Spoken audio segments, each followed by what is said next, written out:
ES Audio. From the Evening Standard in London, I'm John Weeks, and this is The Leader. As we face an ever-worsening cost of living crisis in the UK, and many of us are still recovering from the impacts of the pandemic, it appears the majority of people in London are struggling with their mental health. A survey carried out by crisis charity Hestia found 68% of people living in the capital who took part had experienced symptoms of poor mental health. The research also found 85% of respondents aged between 18 and 24 admitted they're struggling. To tell us more about their research, Hestia CEO Patrick Ryan joins me now. So Patrick, can you just run us through what this survey has shown? Sure. Well, the survey was completed by just around 2,000 Londoners, so it's a fairly good sample.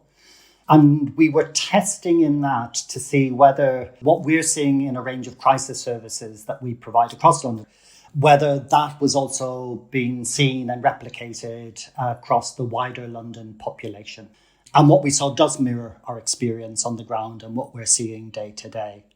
And I guess some of the headline stats from that survey are that almost 70% of adults in London say that in the last year they have struggled with their mental health. And if we think, almost 7 in 10 of adult Londoners is a shocking figure, when we look at young people, it's 85%.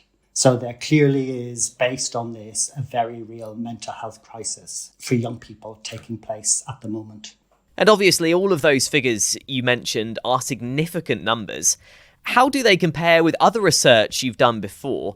And were you surprised by these survey results? I think the nearest thing that we have done recently is we have services which are called supported housing. So it's people who for a short period of time are in some kind of difficulty or crisis, and it's a period of time to regroup and begin a recovery and then move back into the community.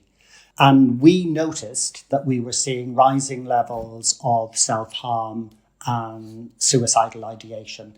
And we did a report on that, specifically focused on women who were living in our domestic abuse refuges, where we were seeing higher levels of both self-harm and suicidal ideation. So the numbers here are big, as you say, and those are whopping percentages of Londoners who were reporting mental health struggles.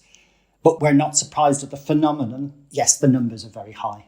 We all know the obvious things that are likely to be impacting people at the moment. The cost of living crisis. We've only really just come out of the worst of the pandemic. What do you think these high numbers are down to? I think certainly those big things are writ large in what we hear from people. There are three presenting issues that kind of predominate when people come to a crisis service that Hestia has, looking for some kind of support in the last 2 years. And those have been isolation, people feeling lonely and isolated and not knowing where to turn.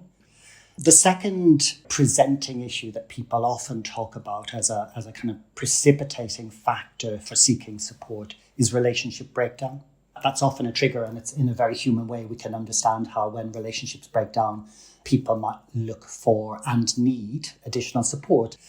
And then thirdly, the big ticket item that you mentioned, which we are seeing more and more of in terms of those coming into our services, is the financial crisis at the moment and the cost of living. And obviously, there's both the crisis itself and people's real struggles and just the anxiety about where this will go and what impact it will have. We all saw the figures in the last week whereby the inflation figures were going to be often at 10% and then they were moving to 18%. If you're really worried about how you're going to pay your bills today, and those kind of figures are in the offing, then the impact on people's sense of hope, sense of possibility in terms of managing day to day is being affected. So what sort of support is available for people struggling? So the services that we particularly want to talk about in connection with this report, almost all of which have opened in the last 2 years, are what we called crisis alternatives. They are out of our services because, in fact, it's often later in the day when the impact of isolation and everything we've talked about can really hit home, and other services are simply not available. So they're out-of-hour services that mostly people can drop into. They're open 7 days a week, 365 days a year across 14 London boroughs. And if anybody wanted to get information on where we're providing those services, just go to Hestia's website. So that's www.hestia.org/crisis. Because we really want people to know that these services exist. They will receive a really warm welcome from us. The plan isn't that you keep coming to those services. The idea is that you would come, you would maybe come a number of times, and we together would form a plan about the support that somebody might need. If when you look on our website, you think, oh, they don't have one where I live, then going to the NHS website and putting in your postcode would be a really good way to see what local services might be there. These services are out there, they exist, they're available at a time when people can use them. They're available every day of the year, and we really want to get the message out there. Yes, there is a crisis. Yes, people's mental health is being really adversely affected for a whole range of reasons, those we talked about and probably many others. But there are services, and we would urge people to come and seek us out if they feel those would be of use. This research released by Hestia today comes just a day after it was announced GPs would start prescribing walking and cycling in England to help improve people's mental and physical well-being. So how significant is exercise when it comes to supporting our mental health? Sam Perks from mental health charity Mind joins me now. So Sam, where does exercise rank as a tool that you recommend for people struggling? Well, our physical and mental health are immensely interlinked and intertwined. And there's increasingly good evidence that suggests getting more physically active can benefit your mental health. And some of these benefits include improving your mood. So actually getting active releases a feel-good hormone, endorphins, and that makes us feel better in ourselves, but also gives us more energy. And then there's the other benefits around helping to manage stress, anxiety, and intrusive and racing thoughts. So being physically active releases cortisol, which helps us to manage stress. But also by being active, it gives our brain something to focus on. So actually it's a really positive coping strategy for when we're having racing and intrusive thoughts. And then just finally, it also helps to reduce the risk of depression. And there's one study that actually suggests doing regular exercise and physical activity can reduce the risk of experiencing a period of depression by up to 30%. And is there a best form of exercise for people suffering with things like depression or anxiety? And are group activities more beneficial than perhaps just running on your own? It's a good question. What we would say is the evidence points that actually all physical activity can benefit our mental health. Although there is more evidence to suggest around actually being active outdoors can really support your mental health and well-being. And that's because of the ability to stimulate our senses. So when we're outside, obviously the colours, the sounds, the smells can stimulate our senses in a way that actually that doesn't happen indoors.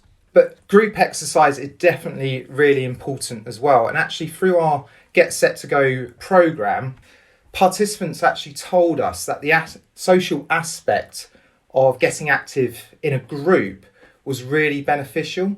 And building those social connections through group activities can really help with self-esteem, but also prevent social isolation and loneliness, which is a huge topic at the moment. And obviously these things do lead to mental health problems as well. And what's really interesting for our Get Set to Go programme was local minds. So these are the local branches of Mind across England and Wales. They delivered Get Set to Go, and they actually told us that participants said the social element was as important as the physical activity itself. But actually, in some cases, it was even more important than the activity. And it does seem like there's a lot of evidence and studies proving just how beneficial exercise can be. Do you think the benefits of it are explained well enough by GPs? I think it's growing. And actually, we're really delighted to say that healthcare workers, such as GPs, are starting to become more aware of the advantages of prescribing exercise and physical activity as a first line of treatment for mental health problems, particularly mild to moderate depression. But although it's growing, the rates of antidepressants have increased in the last few years. So there's still more that we can do and the health sector can do to really encourage healthcare workers to support people with mental health problems through prescribing physical activity to benefit their mental health. And this is one of the things that at Mind we're really keen on. So we're working with sport coaches, sport organisations and people with mental health problems to really fully understand actually what makes a truly inclusive and welcoming environment for people with mental health problems to be active, so that we can truly reduce those barriers that prevent them from being active. And then hopefully more healthcare workers will be signposting and prescribing physical activity. Let's take a break now. In part 2, we'll hear about an alternative form of exercise, which is also helping people with their mental health. It really allows you to switch your mind off and totally focus in the moment and on your body and the movement. So it's a really unique sport in the sense that it allows your brain that time to have a bit of breathing space.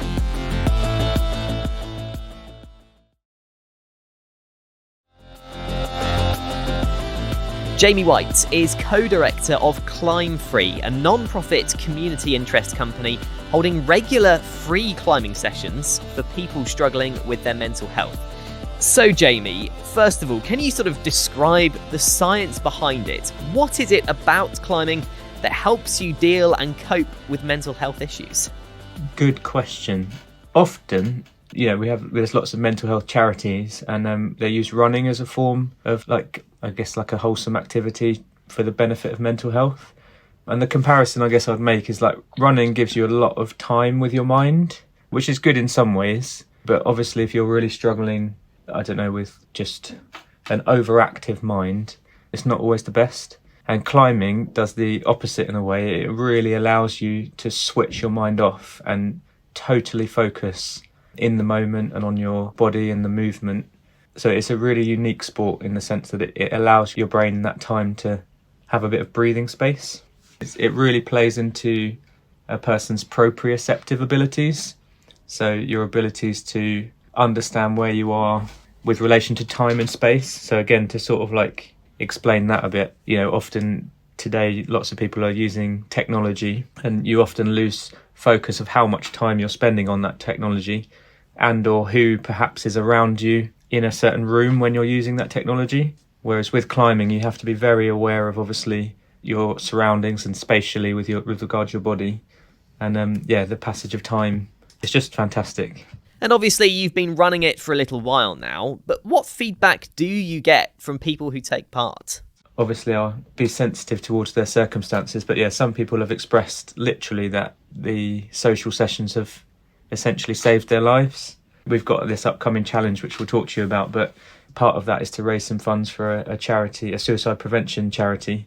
After the pandemic we've all been through and life at the moment is very challenging, and poor mental health sadly leads to sometimes tragic consequences when people don't find those social outlets or the help they need. So with regards to Climb Free sessions, I can safely say we've definitely really affected people's lives for the good. So can you tell us about your 7 Everests challenge? So we are aiming to climb the height of Everest every day for 7 days.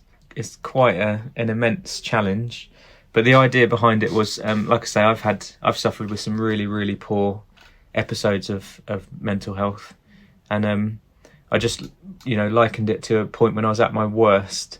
I remember just waking up in the morning every morning and was faced with this just monumental mountain, like mentally, that I'd have to climb. Every night I went to bed, that mountain, I was no further up it, and just trying to sort of draw that parallel between, the metaphor of people that do suffer with poor mental health are literally climbing their own mountains every day, unseen. And so we wanted to, obviously, like I say, raise awareness by physically attempting that, and then hopefully direct people to the fact that there is hope and there is potentially a service available to help them. And sitting next to you now, Jamie, is of course Ricky, who regularly takes part in the Climb Free sessions. So Ricky, take us back to the start. What was your first experience at Climb Free like? I don't really know how to put it into words. It was nice to come to a climbing centre with previous climbing knowledge. I've been elsewhere before, and I've never really felt like I've been part of the climbing community. I've always felt very alone and climb on my own. Whereas as soon as I started the Climb Free session, Jamie introduced it, was very open in saying, we're here for every individual. And yes, from then, that's where the sessions I came every week and still do. But no, it was a good experience, and I now feel like I've got a group of friends that I can see every week, and I look forward to coming to, which was a big thing for me. And can you explain how climbing helps and has helped you personally? It really helped when I was at my worst, the middle of last year. It gave me something to look forward to and to work towards, so that I didn't feel alone, because I felt very much alone in myself. Even though I was working every day and overall being very busy, I would always go home, feel alone, and not really have anything to look forward to. Whereas these sessions did give me that boost of, you've got something exciting in your life happening on a Wednesday night, so work towards it. As Jamie was saying, he didn't want to get too sensitive with how he was wording it, but it essentially has saved my life. Because I've had that something to look forward to, having something to focus on that wasn't life. It meant I did lose myself in the world of climbing. I had my own problems to solve on the wall. If I couldn't do it the first time, it was always good to go back and push myself to get to it. So yeah, it has saved my life and got me out of some pretty dark places. There's more news in the Evening Standard newspaper and online at standard.co.uk. That's The Leader. Thanks for listening. We're back tomorrow afternoon at 4 o'clock.